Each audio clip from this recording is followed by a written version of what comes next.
रामगढ़ एक बहुत ही छोटा गांव था जिसमें बस एक ही दुकान थी और उस दुकान का दुकानदार सुखिया बहुत ही घमंडी था। उसे इस बात का घमंड था कि गांव वालों के पास कुछ भी खरीदने के लिए उसकी दुकान में आने के अलावा और कोई चारा नहीं था, इसलिए वह सबसे बुरा व्यवहार करता था। सुखिया जी, हम कब से यहाँ खड़े हैं, अब तो सामान दे दो। अरे देख नहीं रहे कितनी गर्मी है, ठीक से पंखा भी नहीं करने देते। जल्दी जल्दी बताओ क्या चाहिए। मुझे 1 किलो चावल देना। अरे सुनते हो, आकर खाना खा लो। हाँ हाँ अभी आया। सुखिया, ये तो बहुत गलत बात है। हम इतनी देर से यहाँ धूप में खड़े हैं और तुम हमें बिना सामान दिए दुकान बंद कर रहे हो। अरे तो मेरे लिए खड़े थे क्या? अपने लिए खड़े थे? सामान तुम्हें चाहिए या मुझे? अगर इतनी ही दिक्कत है तो जाओ और कहीं और से खरीद लो। अपने घमंड में चूर सुखिया दुकान बंद करके चला गया और गांव वाले चाहकर भी कुछ नहीं कर सकते सिवाय आपस में बात करने के। सुखिया की रोज रोज की यही कहानी थी। फिर एक दिन एक बूढ़े बाबा उसकी दुकान में आया और देखा सुखिया अपनी दुकान में सो रहा है। सुनो बेटा, बहुत जोर से भूख लगी है, कुछ खाने को मिलेगा। दिखाई नहीं देता मैं सो रहा हूँ। आ जाते हैं परेशान करने, जाओ बाद में आना। पर बेटा, भूख तो मुझे अभी लगी है, फिर बाद में आकर क्या करूँगा।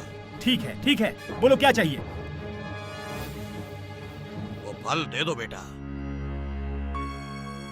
धन्यवाद बेटा, भगवान तुम्हारा भला करे, तुम पर उनकी कृपा बनी रहे। रुको, मुझे कृपा नहीं, पैसे चाहिए पैसे। इसके 20 रुपए हुए, चलो पैसे निकालो जल्दी। मैं तो एक गरीब बूढ़ा हूँ बेटे, मेरे पास पैसे नहीं हैं। क्या पैसे नहीं है? तो फिर यहाँ मुफ्त में मेरा समय बर्बाद करने आए हो? चलो जाओ यहाँ से, पता नहीं कहाँ से चले आते हैं। पैसे ना मिलने पर सुखिया गुस्सा हो गया और बिना सोचे समझे बाबा से अपने फल छीन लिए और उसे वहां से जाने को कहा। तभी पीछे से मनोज आ रहा था और उसने सुखिया को ऐसा करते हुए देखा और तुरंत वहां गया। रुको सुखिया, तुम क्या कर रहे हो? एक भूखे बूढ़े बाबा का अपमान, ये अच्छी बात नहीं है। बूढ़ा हो या जवान, मुझे मेरे पैसे चाहिए। मैंने यहाँ कोई धर्मशाला नहीं खोल रखी जो मुफ्त में अपना सामान बांटता चलूं। तुम्हें पैसे चाहिए ना? मैं देता हूँ पैसे। चुपचाप बाबा के फल इन्हें वापस करो। मनोज गरीब जरूर था, पर वो एक दयालु और अच्छा इंसान था। उसने सारे पैसे देकर सुखिया से फल खरीद लिए और वो फल बाबा को दे दिए। तुम बहुत भले इंसान हो बेटा, पर तुमने तो तुम्हारे सारे पैसे इसे दे दिए। अब तुम क्या करोगे? मेरा ध्यान ऊपर वाला रखेगा बाबा। आप भूखे हो, इस पैसे की ज्यादा जरूरत आपको है। आप ये फल खाइए। भगवान तुम्हारा भला करे, तुम्हें तुम्हारे अच्छे कर्मों का फल बहुत जल्दी मिलेगा। धन्यवाद बाबा। तुम्हारा कल्याण हो। बूढ़े बाबा वहां से मुस्कुराते हुए चले गए, पर किसी को ये पता नहीं बूढ़े बाबा कोई मामूली बाबा नहीं थे, बल्कि एक सिद्ध साधु बाबा थे जिसने मनोज के बर्ताव से खुश होकर उसे आशीर्वाद दिया। और जब मनोज वहां से कुछ ही दूर गया तो उसे एक पेड़ के नीचे एक पोटली मिली जिसके अंदर कुछ चमक रहा था। ये क्या है? इतने सारे सोने के सिक्के, पता नहीं ये किसका है। अरे कोई है? ये पोटली किसका है? कोई है? मनोज ने इधर उधर बहुत खोजा, पर उसे दूर दूर तक कोई नजर नहीं आया। मनोज समझ गया कि जैसा कि बाबा ने उसे कहा था, शायद यही उसके अच्छे कर्मों का फल है। लगता है ये बाबा का चमत्कार है। उन्होंने जाते जाते मुझसे कहा था कि मुझे मेरे अच्छे कर्मों का फल जल्दी ही मिलेगा। मनोज सोने के सिक्के से भरी पोटली लेकर वहां से चला गया और उसे बेचकर जो भी पैसे उसे मिले उसे उसने गांव में एक नई दुकान खोली, जिससे लोगों को सुखिया जैसे घमंडी दुकानदार से छुटकारा मिल पाए।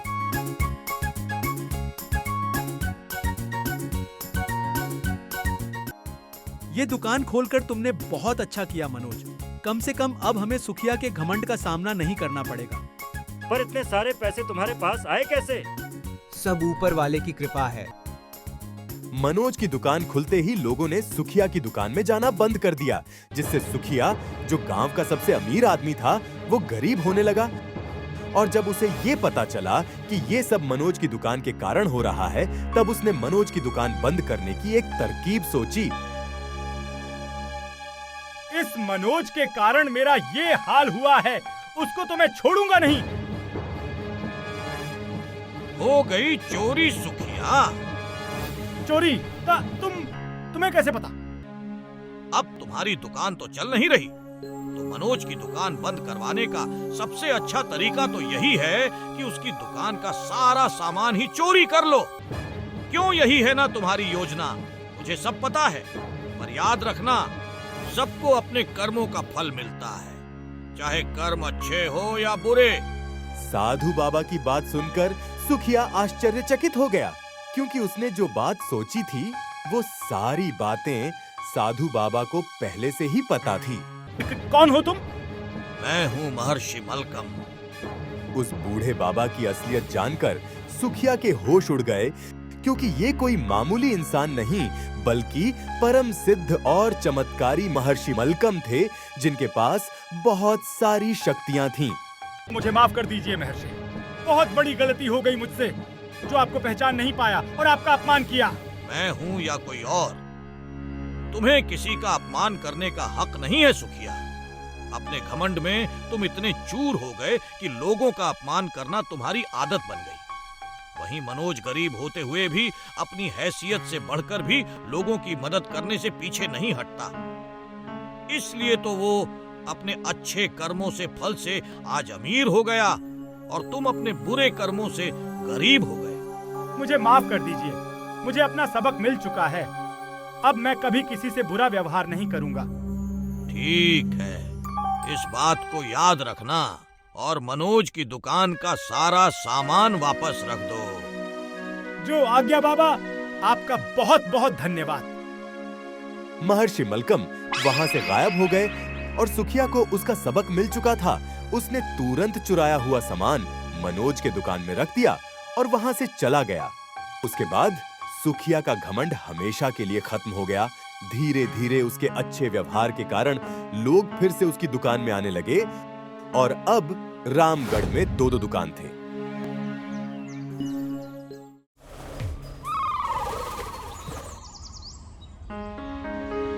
यह है उत्तम नगर गांव। इसी गांव में रूपा नाम की एक लड़की रहती है जो बहुत ही गरीब है।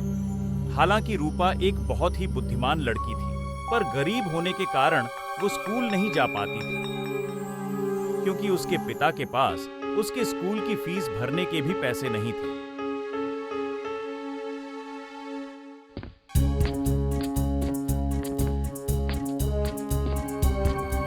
काश मैं भी इन लोगों के जैसे स्कूल जा पाती। रूपा रोज अपने घर के बाहर बच्चों को स्कूल जाती देखती और उनके पीछे स्कूल तक जाती और दूर से ही बच्चों को पढ़ते हुए देखती थी, जिसे देख कुछ बच्चे उसका मजाक भी उड़ाया करते थे।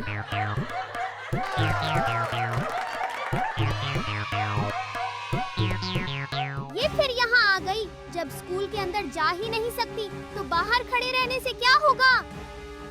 जाओ जाओ, चले जाओ हमारे स्कूल के सामने से। गेट पर खड़े रहने से पढ़ना नहीं सीख पाओगी। उन्हीं में से एक बच्चा गुड्डू था, जो रूपा की मजबूरी अच्छी तरह समझता था।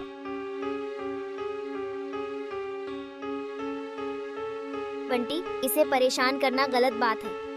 सब हमारी तरह खुशकिस्मत नहीं होते जिन्हें अच्छे स्कूल जाने का मौका मिलता है। अरे जाओ जाओ, बड़े आए मुझे ज्ञान देने, अपने काम से मतलब रखो। इसकी बात का बुरा मत मानना रूपा, पर तुम्हें कभी भी कोई हेल्प चाहिए तो मुझे बताना। Thank you Guddu. और हाँ, मैं किसी की बात का बुरा नहीं मानती।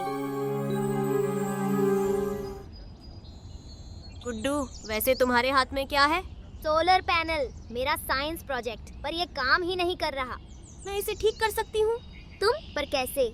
मैंने सोलर पैनल के बारे में पढ़ा है, एक बार कोशिश तो करने दो। हाँ हाँ, क्यों नहीं, ये लो।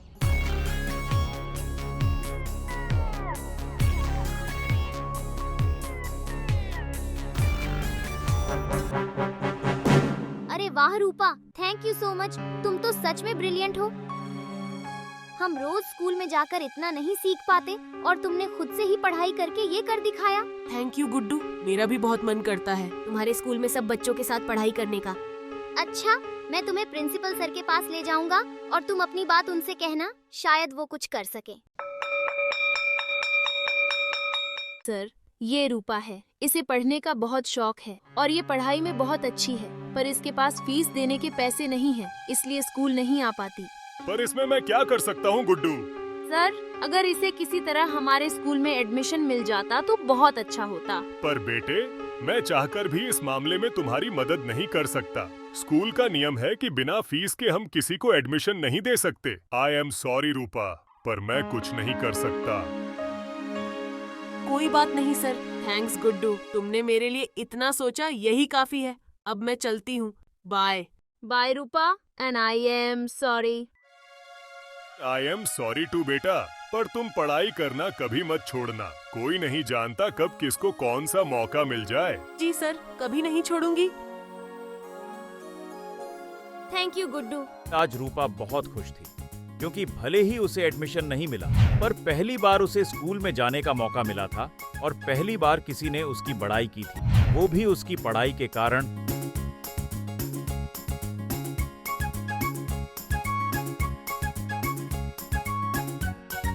प्रिंसिपल सर के कहने से रूपा का हौसला और उसकी उम्मीदें दोनों ही बढ़ गए थे।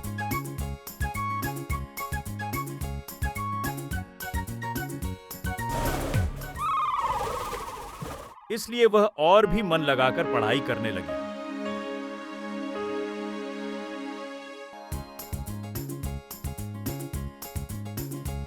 उसने ठान लिया था कि वो पढ़ना कभी नहीं छोड़ेगी, चाहे उसे स्कूल जाने का मौका मिले या ना मिले। और यही नहीं, उसने अब अपने साथ साथ आसपास के और भी गरीब बच्चों को पढ़ाना शुरू कर दिया था। बोलो, ए फॉर एप्पल, बहुत अच्छे, बी फॉर बॉल। रोज की तरह आज भी रूपा गरीब बच्चों को पढ़ा रही थी। तभी वहाँ गुड्डू उसे ढूंढता हुआ दौड़ते हुए आया। रूपा, रूपा, सुनो, क्या हुआ गुड्डू? तुम यहाँ क्या कर रही हो? कब से तुम्हें ढूंढ रहा हूँ। और ये सब क्या है? बच्चों को पढ़ा रही हूँ, ये भी मेरी तरह स्कूल नहीं जा पाते। ये तो बहुत अच्छी बात है, पर मेरे पास इससे भी अच्छी न्यूज़ है तुम्हारे लिए। अच्छी न्यूज़ मेरे लिए? जल्दी बताओ। हमारे स्कूल में एक नई स्कीम आई है, जिसमें गरीब बच्चों को स्कॉलरशिप दिया जाएगा और फ्री में एडमिशन। क्या सच में? हाँ हाँ, प्रिंसिपल सर ने खुद मुझे बताया। बस उसके लिए तुम्हें एक टेस्ट देना होगा अगले सप्ताह। ये तो सच में बहुत अच्छी न्यूज़ है गुड्डू। देखना, मैं खूब मेहनत करूंगी और ये टेस्ट पास करके रहूंगी। मैं भी यही चाहता हूँ रूपा। अब जाओ और टेस्ट की तैयारी में लग जाओ। इस खबर से रूपा बहुत खुश थी। उसने अगले एक सप्ताह कड़ी मेहनत की, दिन रात एक करके पढ़ाई की और परीक्षा के दिन तैयार होकर स्कूल पहुंच गई।